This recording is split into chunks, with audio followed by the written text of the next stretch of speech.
여러분 지난 한 주간 잘 사셨습니까? 우리 그냥 잘 사는 게 아니죠. 우리 기준이 있죠. 우리는 열정적인 신앙생활. 여러분 신앙생활을 잘 하셨습니까? 기도하셨습니까? 말씀 읽으셨나요? 겸손한 성품. 하나님과 여러분 사람 앞에서 겸손하려고 하셨습니까?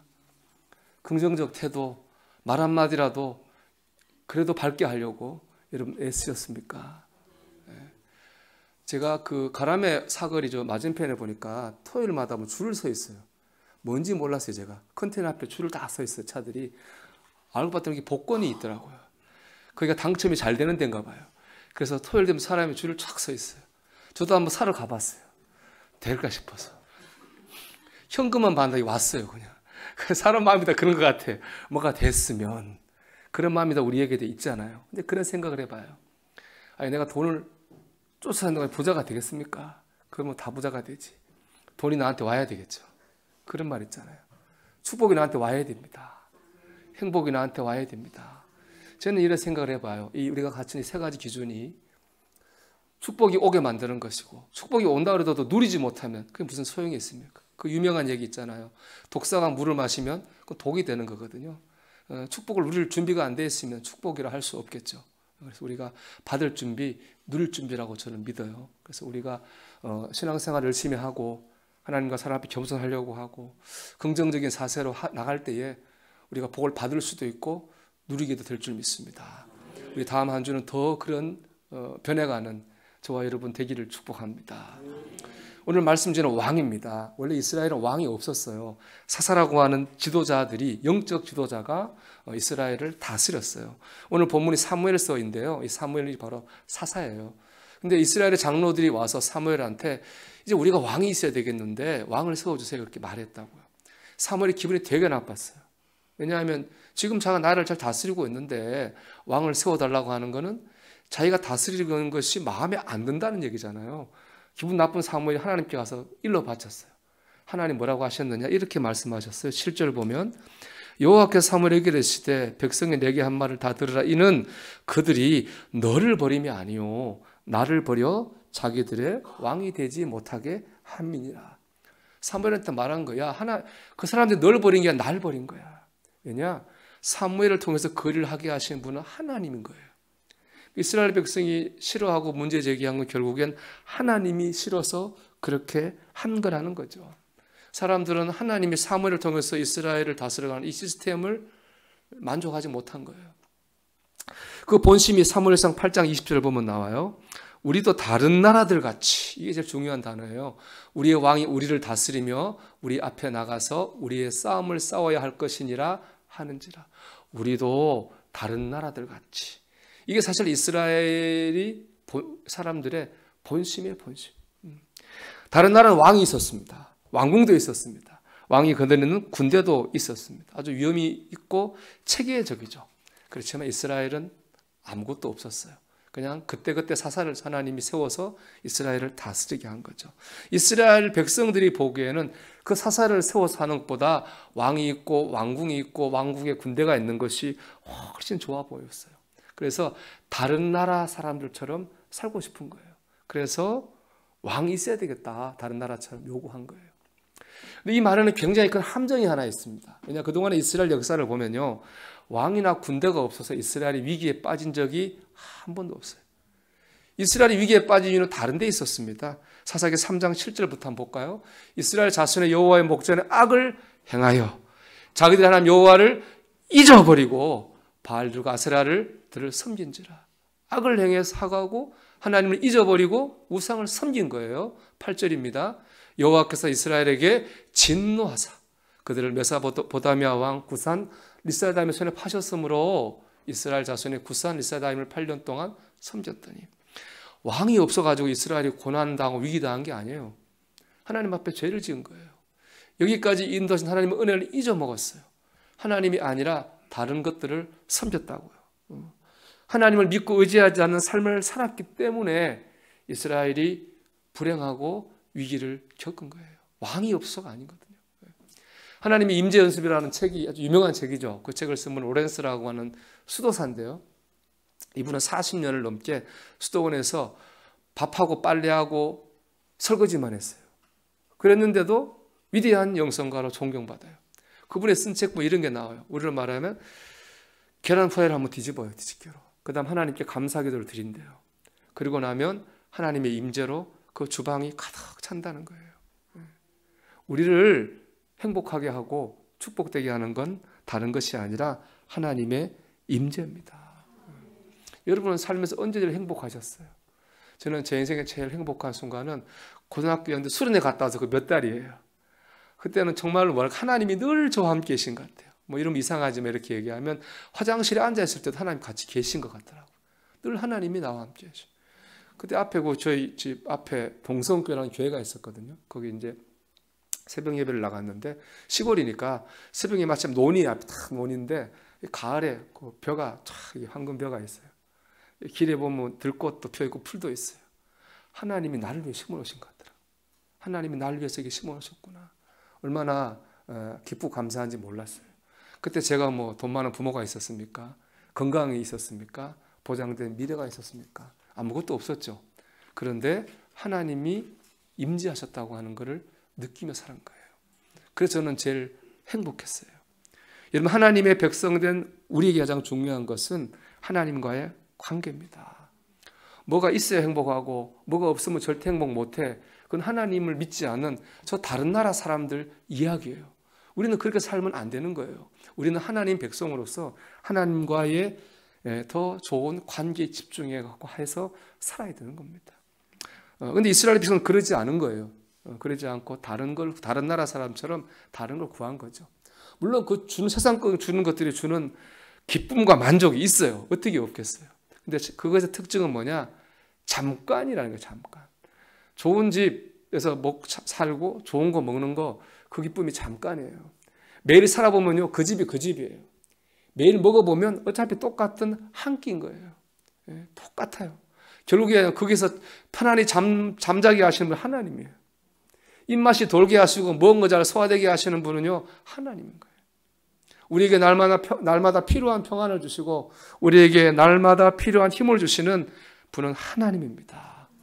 우리는 이걸 믿고 사는 하나님의 백성인 줄로 믿습니다. 두 번째, 하나님이 이 왕 세우는 것을 반대하셨어요. 반대하신 이유가 있는데 그건 뭐냐? 그 세워진 왕이 이스라엘 백성을 노예로 삼을 수 있기 때문에 그렇습니다. 11절 말씀부터 보면 그 하나님께서 왕이 세워졌을 때 일어날 일에 대한 경고의 말씀을 주세요. 11절 보면요. 이르되 너희를 다스릴 왕의 제도는 이러하니라. 그가 너희 아들들을 데려다가 그의 병거와 말을 어거하게 하리니 그들이 그 병거 앞에서 달릴 것이며. 너희 아들들을 데려다라는 말은 군인으로 징집해 온다는 얘기예요. 원래 이스라엘에 이제 평상시에는 군인이 없어요. 외적이 쳐들어왔을 때 예비군처럼 군인을 딱 소집해서 그 외적하고 싸워요. 근데 왕이 생기면 평상시에도 왕과 왕궁을 지킬 군인이 필요한 거예요. 아들들 군인 불러요. 그리고 그의 병거와 왕의 병거와 왕의 말이죠. 어간다는 건 돌본다는 말이에요. 이전에 왕이 생기기 전에는 군대가 뭐면 외적하고만 싸워요. 이제는 그 군대가 뭐합니까? 왕을 지키고 왕의 가족들을 지키는 일에 쓰임을 받는다는 거예요. 그 부림을 받는 거죠. 또 13절 말씀 보면요. 그가 또 너희 딸들을 데려다가 향료 만드는 자와 요리하는 자와 떡 굽는 자로 삼을 것이며, 이제 딸들은 시종으로 데려다가 왕궁에서 섬기게 한다 이 말입니다. 또 14절 말씀 보면 그가 또 너희의 밭과 포도원과 감람원에서 제일 좋은 것을 가져다가 자기의 신하들에게 줄 것이며. 왕이 생기기 전에 내 밭은 내 밭이에요. 내 땅은 내 땅이에요. 왕이 생기면 그거 다 왕 거예요. 왕이 마음대로 뺏어갈 수 있어요. 실제로 아합 왕이 나봇의 포도원을 뺐거든요. 결과적으로 보면 내가 필요해서 왕을 세운 거예요. 좋아서. 근데 지나고 봤더니 어떻게 왕이 나를 오히려 더 지배한 일이 생기게 되는 겁니다. 그래서 17절 말씀 이렇게 말해요. 너희가 그의 종이 될 것이라. 종이 된다는 겁니다. 돈, 성공과 성취, 쾌락, 삶에 다 필요한 것들이, 우리가 다 필요하게 생각하는 것들이에요. 그런데 그걸 어떻게 대하냐에 따라 가지고 우리가 그것에 지배를 받게 될 수 있다는 겁니다. 제가 지난주에 쫓겨다니는 삶에서 얘기를 했거든요. 바로 그런 거죠. 내가 좋아서 돈 벌고, 내가 좋아서 건강 챙기고, 내가 좋아서 가정 돌보고 내가 좋아서 뭐 취미도 해요. 근데 그걸 어떻게 대안에 따라 가지고 그것이 우리를 지배할 수도 있다는 거예요. 우리 그게 쫓겨 살게 된다는 것입니다. 그렇기 때문에 하나님 왕 세우는 것을 기뻐하지는 않았어요. 그런데 세 번째, 이게 참 놀라운 일이고 의문스러운 일이에요. 하나님은 이런 위험이 있는 것을 알고 기뻐하지도 않으셨으면서도 사람 왕 세우는 것을 허락하셨다는 거예요. 신명기 말씀 볼 건데요. 신명기는 이스라엘 백성이 지금 가나안 땅에서 왕 세운 건데, 가나안 땅에 들어가기 전에 이스라엘 백성들에게 가나안 땅에 들어가면 이렇게 하라고 하는 알려주신 성경 신명기거든요. 신명기 17장 14절 15절 말씀 이렇게 말씀해요.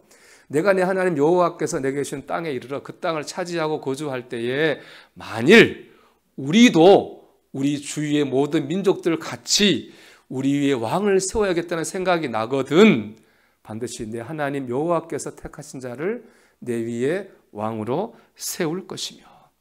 하나님은 이미 이스라엘 백성이 가나안 땅에 들어가면 왕을 세울 것을 아신 거예요. 왕이 필요하다고 하는 것도 아신 거예요. 그래서 이 왕 세울 왕이면 좋은 왕을 선택해 세워야 된다. 그런 말씀을 이제 17장에 하고 계신 거예요. 여러분, 하나님께서 우리에게 세상 왕이 필요한 것을 아세요. 우리가 하나님을 믿는다고 하지만은 돈이 필요한 거 아세요. 성취가 필요한 거 아세요. 인생의 즐거움이 필요한 것도 아세요. 그래서 우리에게 그것을 세워주시는 거예요. 근데 중요한 건 뭐예요? 좋은 왕이 되는 거예요.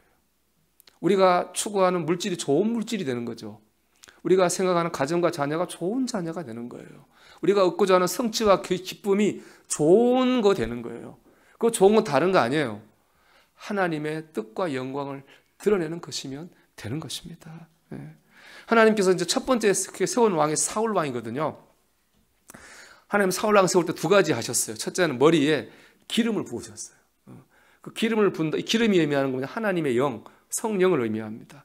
원래 이제 그 이전 시대도 하나님이 항상 사사들을 세울 때마다 하신 일이 있습니다. 사사기 3장 7절 말씀인데 여호와의 영이 그에게 임하셨으므로 그가 이스라엘 사사가 되어 나가서 싸울 때 항상 하나님이 지도자를 세울 때 하나님의 영이 그에게 임했어요. 이 말은 뭐냐? 이 사람은 백성들이 투표로 뽑은 사람이 아니라 하나님이 선택한 사람이라는 뜻입니다. 왕에게 기름을 부었다고 하는 것은 여호와 영이 임했다고 하는 상징이에요. 그래서 우리 목사님들 때 안수를 받잖아요. 안수 받고 목사님 똑같은 거예요.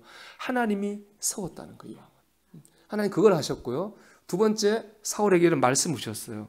사무엘상 9장 17절인데 사무엘이 사울을 볼 때에 여호와께서 그에게 이르시되 보라 이는 내가 내게 말한 사람이니, 이게 중요합니다. 이가 내 백성을 다스리리라 하시니라. 사울이 왕이 돼요. 그러면 그 백성은 누구 백성이에요? 하나님 백성이에요. 다른 나라는 그 왕의 백성이에요. 이스라엘은 그게 다른 거예요. 사울 아무리 누가 왕이 되고 그 나라는 하나님 나라고 그 백성은 하나님 백성이라는 것입니다. 정리하면요, 하나님이 세운 왕은요, 하나님이 뽑은 왕이에요. 그리고 하나님의 나라, 하나님의 백성을 하나님을 대신해서 다스리는 하나님의 대리자입니다. 하나님의 뜻과 영광을 드러내는 통로가 되는 거예요. 그러면 좋은 왕이 되는 거예요. 좋은 왕이 되면 하나님이 그 왕도 축복하시고 이스라엘도 축복하신다, 그렇게 말씀하셨어요. 그런데 불행하게도요, 사울 왕은 좋은 왕이 못 됐어요. 처음엔 잘했거든요. 나중에는 하나님이 자기를 세우신 걸 잊어먹었어요. 내가 잘나가지고 왕이 됐다고 생각한 거예요. 이스라엘 백성 내 거라고 생각했어요. 어떤 일이 생긴지 아세요? 내 거라고 생기니까 뺏기기 싫은 거예요. 그런데 강력한 경쟁자가 나타났습니다. 다윗이 인기가 막 좋아요. 그때부터 사울이 자기 거 뺏길까 봐 두려움에 사로잡혔어요. 얼마나 두려웠는지 미쳤어요. 악신에 사로잡혔어요. 그런데 이게 다윗이 자기 사위거든요. 다윗을 죽이려고 하다가 이게 자신이 비참하게 죽었습니다. 그는 하나님이 세운 왕이라고 하는 걸 잊었습니다. 그는 그 이스라엘이 자기 거 아니라고 하는 걸 잊었어요. 거기에 지배당하는 삶을 살았습니다. 그래서 불행해진 것이죠. 여러분이 소중히 생각하는 건 무엇입니까? 여러분이 왕으로, 세상 왕, 하나님 말고 세상적으로 왕처럼 받들고 있는 것이 무엇입니까? 중요한 건 뭐냐? 그것에 지배를 당하지 마십시오. 그것을 주신 분이 하나님이고 그걸 가져가는 분도 하나님이라고 하는 걸 기억하십시오. 그걸 통해서 하나님의 뜻과 영광을 드러내려고 하십시오. 그러면 되는 겁니다. 요즘 제가 이제 같이 교회에서 읽고 있는 책, 그 영적 성장, 내면 세계 질서와 영적 성장 5과를 보니까 쫓겨다니는 사람하고 부름받은 사람 차이를 딱 비교하는데 이 사울 왕하고 세례 요한을 비교해요. 그래서 몇 가지를 쭉 썼는데 저 두 가지가 참 인상적이에요. 첫째는 뭐냐? 청지기 의식이에요. 청지기는 뭐냐? 주인이 아니에요. 주인을 걸 맡아서 사는 사람이 바로 청지기예요. 그러니까 때가 되면은 다 주인에게 돌려줘야 되는 청지기예요. 근데 사울 왕은 그거를 몰랐죠. 이 왕이란 권력이 영원할 줄 아는 거예요. 이스라엘 나라가 영원히 내 거가 될 줄 아는 거죠. 그러다가 망한 겁니다. 여러분, 우리는 다 청지기입니다. 때가 되면은 다 내려놓고 하나님께로 가야 됩니다. 두 번째, 이것이 하나님 맞다면, 하나님 뜻이라면 지금도 내려놓을 줄을 알아야 된다는 거죠. 언젠가 하나님께 돌려드릴 거라면 지금 하나님 원하시면 그것을 내려놓을 줄 알아야 되는 거예요. 결국 이 두 가지를 관통하는 한 단어는 내려놓는 겁니다. 하나님을 바라보면서 내려놓아야 될 때 내려놓을 줄 아는 게 바로 하나님을 왕으로 섬기는 일입니다. 하나님은 그렇게 내려놓을 줄 아는 사람을 오히려 축복하십니다. 내려놓음이라는 책으로 유명한 이용교 선교사님 그 보면은 자기 2살 된 아들하고 장난감 가게 갔대요. 장난감 좋아하니까 좋아하는 장난감을 사줬대요. 얘가 얼마나 마음에 드는지 끌어안고 있는 거예요. 이제 그렇게 집에 가면 안 되잖아요. 뭐 해야 됩니까, 여러분? 계산해야 하잖아요. 계산대 내려놓고 바코드로 찍어야 내게 되잖아요. 근데 계산하려고 내려놓으라고 그랬더니 얘가 안 내려놓는 거예요. 너무 좋아서 꼭 붙잡고 있는 거예요. 이게 내려놔야 짓게 되는데 안 내려놓는 거예요. 그래서 이제 그 얘기를 쭉 쓰시면서 이런 글을 썼더라고요. 하나님 앞에서 우리의 모습도 이와 비슷하지 않은지 돌아보게 된다. 영적으로 악인 우리는 내려놓으면 빼앗긴다고 생각한다. 그래서 움켜쥐려 하고 결국 그렇게 잡고 있는 한 그것들은 진정한 우리 것이 되지 못한다. 우리가 잡고 있는 문제는 우리가 쉽게 해결할 수 없다. 그렇지만 하나님께 나의 문제를 내려놓고 인생의 계획까지 내어드린다면 해결받을 수 있다. 그러려면 잠시 내 것을 내려놓는 과정이 필요하다. 여러분, 지금 여러분이 움켜쥐고 있는 건 뭡니까? 여러분 마음과 생각을 지배하는 것이 뭡니까? 여러분 욕심도 내려놓으시고 고민도 내려놓으십시오. 잘하려고 하는 거 그 나쁜 거 아닙니다. 잘 되려고 하는 욕심 나쁘다고 할 수 없습니다. 고민도 마찬가지죠. 고민 없는 사람 세상에 어디 있습니까? 근데 중요한 것은 그것에 지배를 당하지 않는 거예요. 그러면 그거 내 것 될 수 없어요. 우리가 그걸 지배당하지 않는 방법 하나는 뭐예요? 그 애가 그 장난감 계산대 앞에 내려놓는 것처럼 하나님 앞에 내려놓는 거예요. 이거 주신 분도 하나님이고 가져가신 분도 하나님이고 이루시는 분도 하나님인 줄 믿습니다. 그래서 내 욕심과 고민을 하나님께 내려놓고 기도하는 거예요. 하나님의 뜻을 깨닫고 그 뜻대로 순종하는 겁니다. 그럴 때 하나님이 이거 진짜 내 것 되게 할 줄 믿습니다. 내게 복이 되는 물질, 그렇잖아요. 내게 복이 되는 가정, 축복이 되는 자녀, 축복이 되는 성취로 우리에게 돌려주실 줄 믿습니다. 우리 잠언 16장 9절 한번 같이 읽어볼까요? 사람이 마음으로 자기의 길을 계획할지라도 그의 걸음을 인도하시는 이는 여호와시니라. 아멘. 이것을 인정하면 하나님 나의 왕이 되는 겁니다. 사랑하는 여러분, 하나님을 왕으로 인정하시고 여러분의 좋은 의미에서 욕심, 고민, 여러분 그거 눌리지 말고 하나님 앞에 내려놓고 기도하고 의지하십시오. 그 하나님의 다스리심과 역사하심을 체험하는 하나님의 백성들이 되시기를 주 이름으로 축원합니다.